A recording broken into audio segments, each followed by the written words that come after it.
Hello, and welcome to Authors Amplified. I'm your host, Stephanie O'Neill. My show is a part of the Amplified Podcast Network, where ideas echo and voices resonate. With over 20 years at Christian Television Network, I've had the privilege of meeting countless talented and spiritual individuals, and it's too inspiring not to share. I'm just a girl who loves Jesus wholeheartedly. I'm eager to learn and grow, and I'd like you to join me on this journey. In each episode, I'll be speaking with Christian authors who will share their stories and insights about the books they've written. I'm thrilled to have you with us, so let's get started.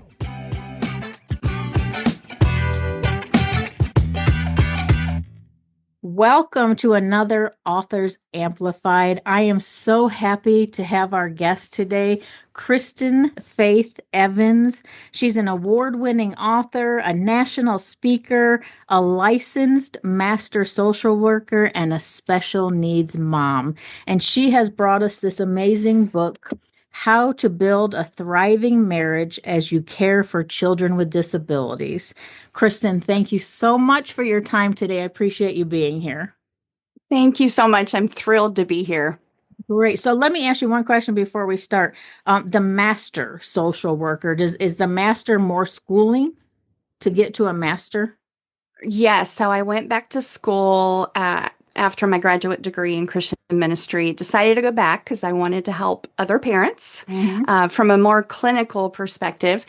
So I got my master's in social work and then worked on my license to become a licensed master social worker. Okay, wonderful. That's great information. So let's just share a little bit about your story about rising up from your faith and the mental health crisis and all you've dealt with to thriving today and letting people know how possible it is with God. Yes. So my husband and I, Todd, who co-wrote the book with me, we got married a little over 23 years ago to go into ministry. And we did that. And then when I became pregnant with our second child, Bethany Grace, we learned really early on that she has a severe genetic disorder. And she's our miracle. She was not supposed to survive, let alone walk or talk ever. And so she did survive. She was in the neonatal intensive care unit for 3 months. And that began my journey of spiraling in every way. The stress, the chronic strain. I experienced some trauma with the pregnancy and with Bethany Grace in the NICU.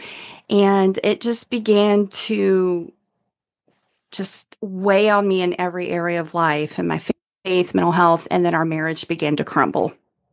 And so that began my journey of recovery, working through my crisis of faith and coming out on the other side now, just thriving. That's amazing. Because marriage, marriage is amazing, but it's always not, it's not always a walk in the park. And it's work. Right. I'm on both people. And then you add the stress to that, right? So how has caring for your daughter with disabilities, how's that changed you? Wow, in every way. I, at first was just devastated. You get pregnant, you have the hope and the joy of having this healthy baby. You imagine their prom and wedding someday, and then all that grief just hit me. And it hit Todd in a very different way, which was one of the big wedges. I did not know that parents who have children with special needs experience a different type of grief, not what we typically think of with the stages. It's a chronic cycle, their whole child's life. And we didn't understand that. And so that grief, every time I'd see a healthy baby or a friend, asking me to come for a play date, well, we couldn't because Bethany Grace was on 4 machines. That changed me in the way of I began to isolate and was just depressed and anxious and angry at God. And Todd and I just began to hurt one another. Now, today, over 15 years later, I realize that Bethany Grace has taught us how to truly live. Mm. And my faith is deeper and richer, and I have a deeper intimacy with God than I could have ever have had. In relationship with Todd, deeper relationship than we could ever have had if we had not gone through this together with God's help, that he kept us together. And so Bethany Grace has taught us to be grateful and to just live in the simple moments. And if our family's home, nobody's in the hospital, I have all I need in life. Right. Let's take a little side trail here. What can your friends, your church family, what can they do for the parents that have children with disabilities? Because sometimes we don't know what to do. We want to help. Yes. We want to Mm-hmm. be helpful. But we don't want to be a burden. So what can we do to help? I love that question because that is how our church wrapped around us at that point when Bethany Grace was little. Todd was still the youth pastor. Kept us afloat. Churches, to kind of preface this, only 8 to 10% of churches in the U.S. have a disability ministry. And a lot of that is because churches just don't have the resources. They don't know how to get started. It is wonderful to have a disability ministry. If not, using the body of Christ using their gifts is what's most important. So, for example, we could not get out of the house together. She required all this medical care. She was fragile. And a doctor in the church just kept saying, "Hey, can I come over and learn how to take care of her?" And of course, we were like, "No, no." And finally, we said, "Okay." We were at the point we were desperate, in crisis. And it was her using her gift of being a doctor to come over and take care of Bethany Grace so Todd and I could get out of the house. Now, that's kind of an extreme example. Not everybody's a doctor. Not everybody's a nurse. But maybe someone in the church loves to cook. That helps me right there. That's yes. So any little offer of how can we support you? How can we let you know you're not alone? What can we do? Now, as special needs parents, we're going to probably 3 times say, "Oh, no, no, no." Keep pursuing and keep saying, "No, we want to love you and support you. What can we do?" And just anything that can take stress off the family and give the couple time together, even on the front porch. Maybe you're taking care of the kid in the house so the couple can sit on the front porch for an hour and eat dinner together. Any little thing to say, "Hey, you're not alone. We love you. Can I buy you groceries? And the more you just don't give up on us, we feel so alone. Mm-hmm. Yeah. So I want to encourage the body of Christ to just use their gifts. Yeah, that's so good to know because I'm one. I don't want to keep bothering you. Like I want to help you so badly, but I don't want to get to the point where you're like, "Oh my goodness, would you just stop?" So knowing that you wouldn't get there is very helpful for me. We know it's genuine. The part that is hard is when people ask questions. The questions are good. Like, "How are you doing?" It's more the advice, I guess, that gets hard. So asking questions is always good. Let me step back and say the questions are good. It's the advice. It's like we just need someone to love us and just sit with us and bring us coffee. Especially advice from somebody who's never been there. It's hard. So hard. So hard. So how do struggles with the grief, with the mental health and faith impact your marriage and impact the marriage relationship? It all directly impacts it. If you're not healthy mentally, emotionally, and spiritually, your marriage relationship cannot be healthy in so many ways. And, the grief is a huge one.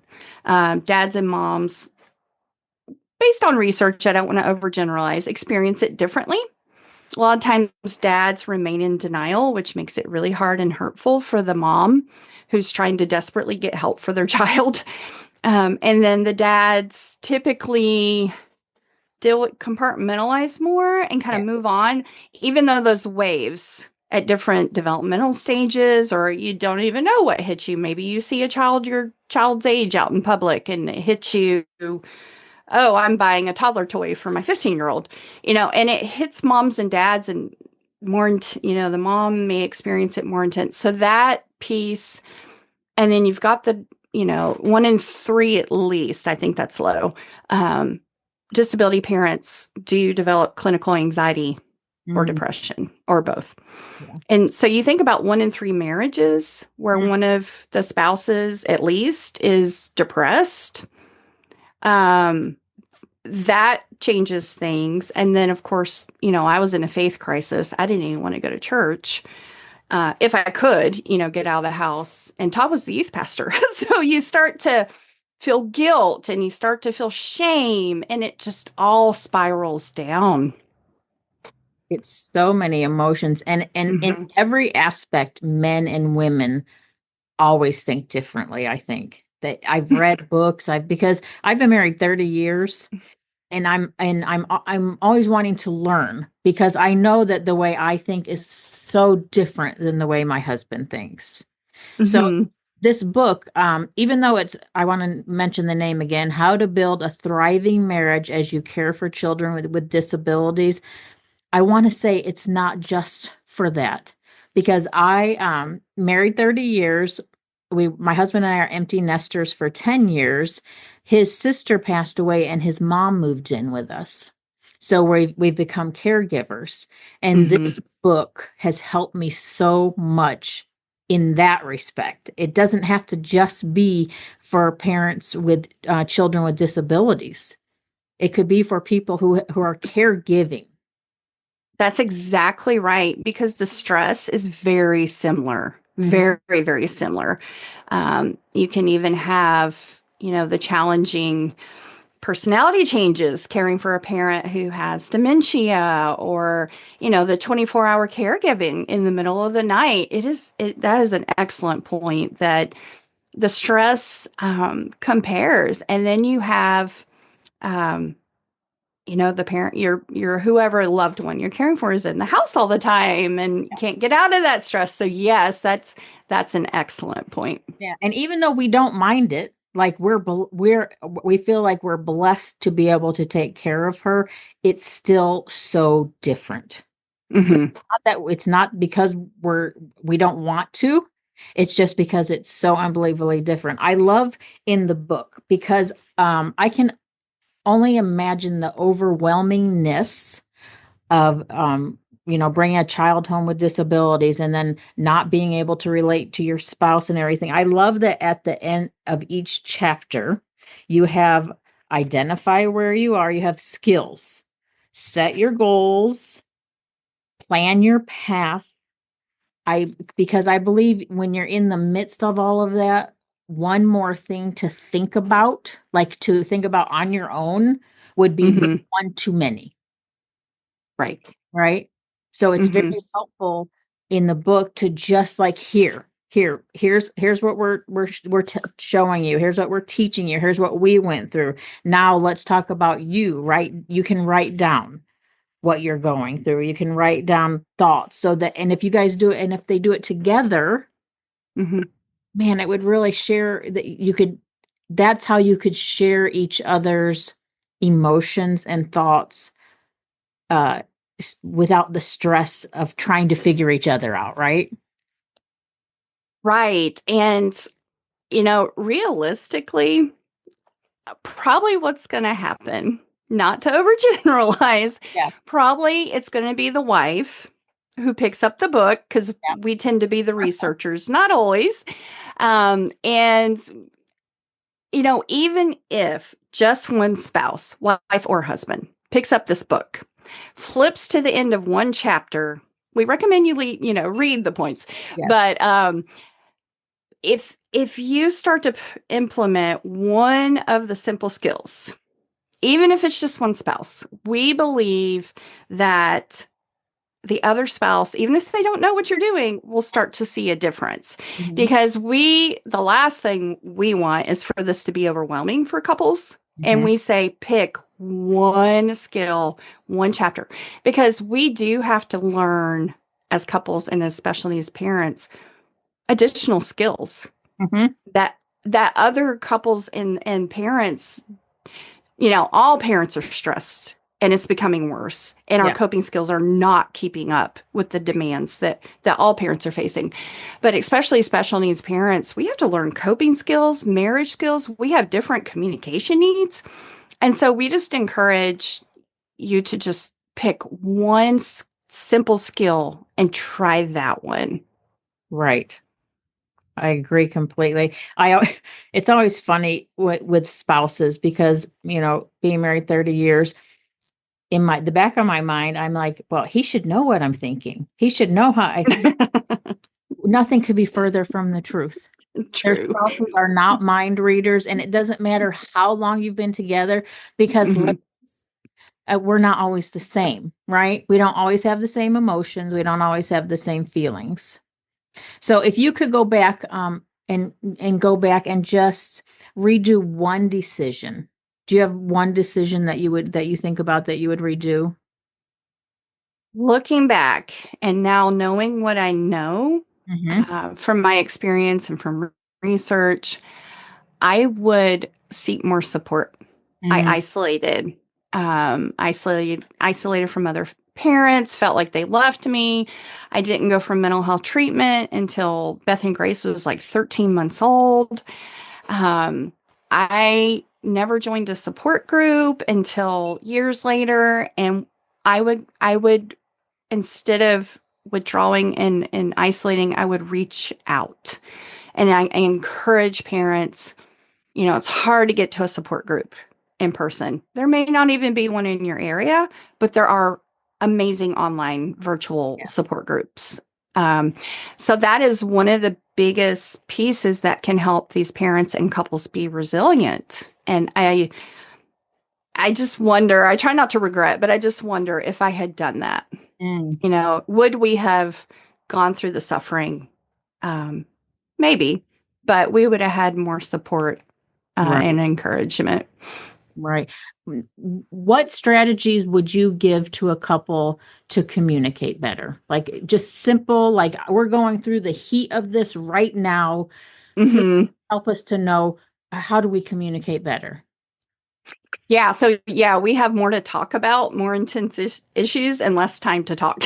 So,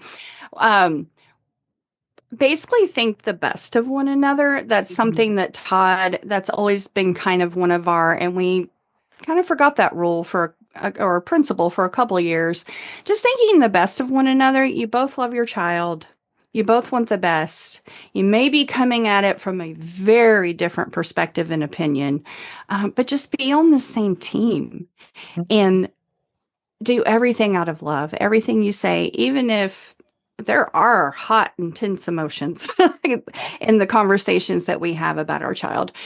The other piece that is critical is setting a 10-minute check-in time every day try to have it at the same time. Committing to this 10 minutes is only about us as a couple, checking in, loving and supporting one another. A lot of times we don't do that as special needs parents. And that is a critical piece, and that will impact every other conversation you have throughout the day. Yeah. Did you find you guys praying together a lot, or were you always just praying separately and would praying together, for parents of the going through all of that be helpful? Yeah, so we didn't for years. We didn't even want to be in the same room. Yes. We were just, who's taking Beth to PT today, during that time. Now we do. Now it's God's presence is in our conversations now. And so, yes, I highly recommend that. And just spending that time together as a couple. Definitely. It changes everything, right? Mm-hmm. Mm-hmm. And that's It forever. rebuilds trust. Yes. Me knowing Todd's committing to that time, that's important, that I'm important to him, that rebuilds the trust and connection. The connection, Makes it, especially. mm-hmm, Yes. It mm-hmm, makes a true connection because it's not just the two of you then. You have the third one who needs to be there, right? right, right. Mm-hmm. Right. So where could people find your book, Kristen? Yeah, so our book is available pretty much at your favorite retailer. Baker Books is our publisher. So Mhm. obviously you can find it at their site. It's on Amazon, Target, Barnes and Nobles. Yeah, and it's been out a year now. And so we're celebrating that. Oh, And and we just love hearing stories about couples and families that have found the book and it's helped. And so we just love to hear from readers. oh, that's good to know. Well, thank you so Hmm. much. I mean, this is just so needed.